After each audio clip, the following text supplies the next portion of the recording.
Hi, I'm Hoshi and I'm mostly a strategist main in Marvel Rivals. I recently climbed to Diamond with Cloak and Dagger after a week of playing ranked, so here's a guide to help you better understand the character, their playstyle, and how to climb the ranks with this very underrated hero. Cloak and Dagger are a very well-rounded general support, and even though they do not have the long-range DPS capabilities or insane press Q to become invincible ultimates of Luna, Snow, or Mantis, they make up for it with their utility, a mix of consistent healing and disruption. What I love the most about this character is that they're not mechanically very difficult, but they have a high level of skill expression through ability rotations, stance switching, and timing. Not to mention, their animations are so fluid, and saving your teammates from a team wipe at the last second can be very satisfying. To any of my Overwatch gamers watching this, if you enjoy playing Mercy or Moira, then this is the character for you. I want to preface this by saying that I'm by no means the best Cloak and Dagger player out there. However, I have put in quite a few hours into the hero and found a lot of useful tips and tricks that I wish I knew from the start. I also highly recommend checking out Emma Lyth's videos on the hero. She's a good friend of mine and shared a lot of great tips and guides for the character that also inspired me to make this guide as well. From my interactions in game and with the community, it seems that a lot of people even in the high ranks have no clue what Cloak and Dagger really do or how powerful their kit is, which is a shame because in my opinion they're one of the top tier supports even though they might not be at the level of say a Luna or Mantis.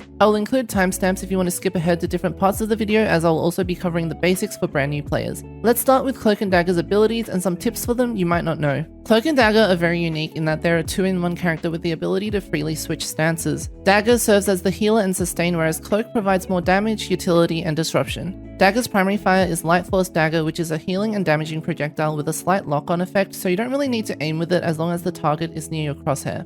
While the healing isn't anything crazy, it also has an AoE effect, which means that allies who are within the radius will also be healed by it. This can be used to advantage in situations where you're really close to the enemy and you can damage them while also healing yourself or your teammates.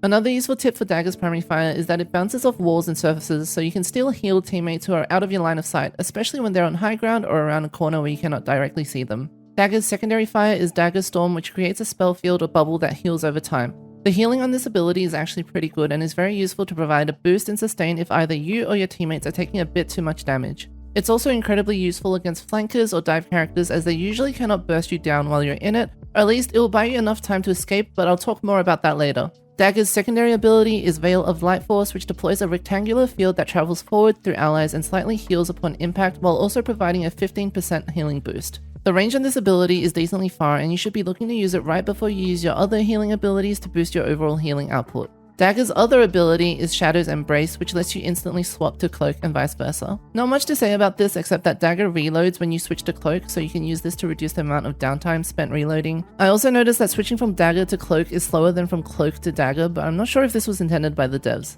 Cloak's primary fire is Dark Force Cloak, that is an auto-lock damaging ability similar to Scarlet Witch's, but it does a flat damage amount of 75 per second instead of an amount based on max HP. Even though it doesn't do much damage, it's very good at applying pressure and finishing off squishies. Cloak's secondary fire is his cloaking ability called Dark Teleportation, which phases you and any nearby allies for 2 seconds, making them briefly untargetable and invisible to enemies while also gaining a slight movement speed boost. You can also freely fly while the ability is active, which makes it useful to gain elevation or get to high ground. Unfortunately, teammates can break out of the phase state if they attack or reload when inside it. This ability is an absolute game changer and is the reason why Cloak and Dagger are so great but also underrated, because people don't understand how it works or break out of Cloak immediately. Learning how to use this skill properly is challenging but very rewarding, and I'll expand more on it later in the video. Cloak's other ability is Terror Cape, which, similar to Dagger's Light Force Veil, creates a rectangular field that travels forward, dealing damage while also blinding and making enemies take an additional 20% damage for 3 seconds. This ability is a very good disruption ability and can win you a lot of 1v1s against unsuspecting enemies, so always try to use it before DPSing with your primary fire. Finally, Cloak and Dagger both share the same ultimate Eternal Bond, where you dash forward 3 times, healing allies and damaging enemies along the path. Each dash lasts 5 seconds and can be stacked on top of each other, so you can dash back and forth to amplify the effect, although this will reduce the area that you cover. Note that the damage is quite minimal at only 30 per second per dash, but the healing is a lot more substantial at 220 HP per second. This means that with 3 dashes stacked, you can heal up to 660 HP per second, which lets you tank abilities such as Moon Knight and Punisher's ultimates. Cloak and Dagger only have one team-up ability with Moon Knight at the moment, where he can create a realm to become invisible. However, you do get a passive bonus healing of 15%, which is something worth keeping in mind. When it comes to general playstyle, there are 3 key things you should focus on. 1. Staying alive. 2. Prioritizing heals. And 3. Cloaking big ultimates. With all the self-sustained tools at your disposal, you should always aim to stay alive as long as possible and have the least deaths on your team. If the enemy team does focus you, or if there are annoying flankers trying to get up in your face, you have a couple of options. Ideally, you should have your bubble available which you can use for yourself and either switch to cloak and duel them enough to eliminate them or force them to retreat. Otherwise, you can simply cloak away, remembering that you can reach high ground while phased, which can be very useful especially when teamfights become too close quarters and you need that extra space.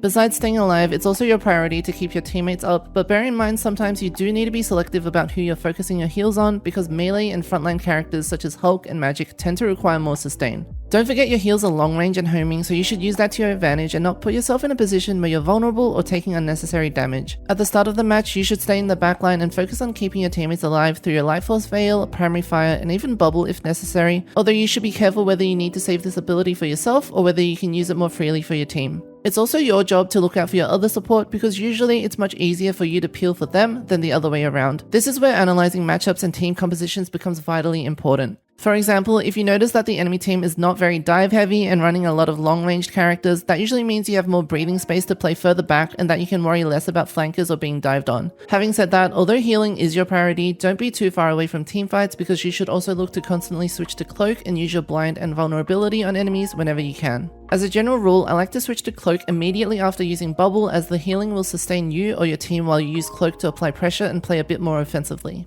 As for the cloaking ability, mastering when and how to use it to save your team from big ultimates such as Doctor Strange or Jeff's is so important because it can be the difference between you seeing a victory or defeat screen. It's one of the few non-ultimate abilities in the game that is on a decently low cooldown yet has such a big payoff. The challenge, however, is not only anticipating when the enemy is about to use an ultimate, but also timing it right so that you are able to cloak your teammates too. Unfortunately, they are able to break out of your cloak, so you need to use it at the last split second for it to be successful. Of course, you could verbally communicate to your teammates to stay in your cloak, but that requires a lot of coordination and is probably not feasible. My advice from experience, and this is something I'm still working on, is to mentally keep track of enemy ultimates, what has and hasn't been used, and to have already switched to cloak in anticipation that the enemy is about to ult. For example, in this clip, I know that the enemy Doctor Strange has his ultimate and that he's trying to get into position to use it, so I switched to cloak in advance and phase as soon as I hear the ultimate sound cue. If you haven't already switched to cloak in advance, there generally isn't enough time for you to switch and then cloak quick enough to phase out of the enemy's abilities. However, this definitely isn't easy to do because your team might be taking a lot of damage and you're preoccupied with healing them and you forget that there's a big ultimate incoming that will probably wipe out your team.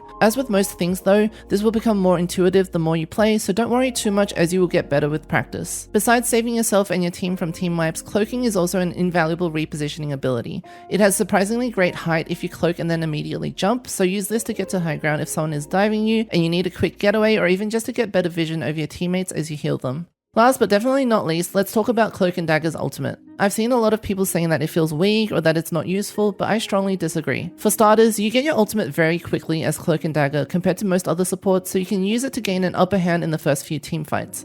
Most players don't even really know what it does, and this is also something that you can use to your advantage. When you ult, chances are some of the enemy team are probably thinking, okay, ult does damage, so they see the trails on the ground and stay away. But the fact is, it really doesn't do much damage at all, so you can use it as a zoning ability to momentarily stop them pushing or rushing your team. How you choose to use the ult will depend on the situation, and unfortunately, you'll need to assess and decide accordingly. If the enemy team are using a lot of abilities and doing a lot of damage, maybe it's best to stack your ult on top of each other for that extra healing. If you are defending a point and want to zone the enemy team out a bit more, maybe you should spread it around the point. You can even use it offensively to reach the enemy backline, switch to cloak, and try and eliminate a squishy as the ult is still healing you. Keep in mind that the healing of the ult plus your bubble means that you are pretty much invulnerable unless you're hit by a one-shot. One thing to note which I found useful is to try to verbally communicate as much as you can to your team to stand in your ult or even your bubble when you use it, because they probably don't even know how much it really heals, and this can make a huge difference during a team fight. As you can probably tell by now, even though Cloak and Dagger aren't mechanically challenging, there's a lot of thought process that goes into playing the character well, but it's also very rewarding when you do play them to their potential.